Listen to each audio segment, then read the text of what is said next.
Things I stopped saying as a Christian and as a youth, part 4. Number 1. I don't care. I would say this a lot to my brother, but then I realized when I grew as a Christian that it meant a lot actually. Because as believers and as fellow followers of Christ, we should in fact care.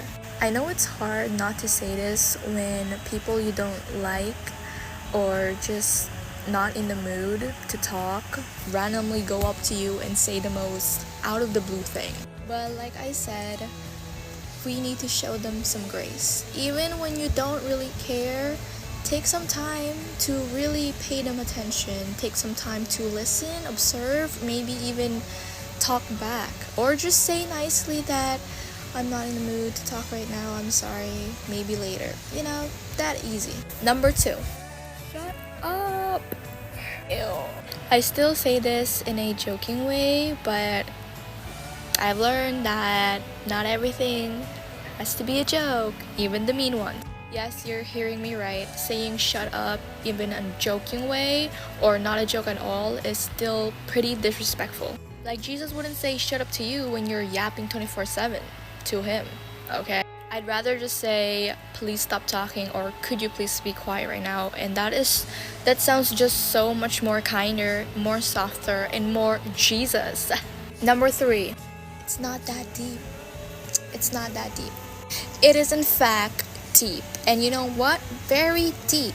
I feel really bad for the people that I've said this to, so I'm putting it here so that you guys won't do it. Because when people say something or do something and you say it's not that deep, it's like disregarding their worth or whatever they went through. And as Christians, we know that everything happens for a reason.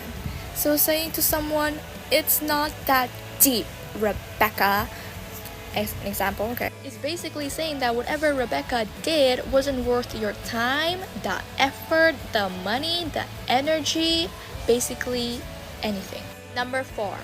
YOLO. Okay, so I am the person to say this and actually do them.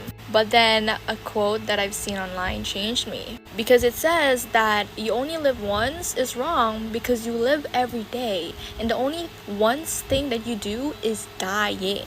And that's true even as believers because we live every day by the grace of God. Okay, we're alive by the grace of God and we are gonna live for Him. And when we die, actually we don't even die once. We die every day in our flesh. Okay, die, kill your flesh. That's what it means. So I just stopped saying it because what's the point? It's mainly used when people want to do something extreme or wants to take a risk, right? But my Jesus holds tomorrow. I have nothing to worry about. Number 5, you're not a good Christian. You're not being Christian right now. No, you're not acting like Jesus. The conviction that I feel right now. Because yes, again, I do say this too. And not even like the specific words, but I do kind of act that way. And this is wrong because as believers, we are to sharpen each other in genuine love and genuine care. Not in a judging way. Plus, all of us are growing, okay? We are all growing. We are all a work in progress, which is something to be instilled in our minds and our hearts. Because if I did that, Jesus would still love me. If I did those things, Jesus wouldn't look at me any less because He knows that I am trying and He knows that I'm not perfect. And finally, number 6. That's just who I am. That's just who I am. No, that is not who you are. That is not just who you are.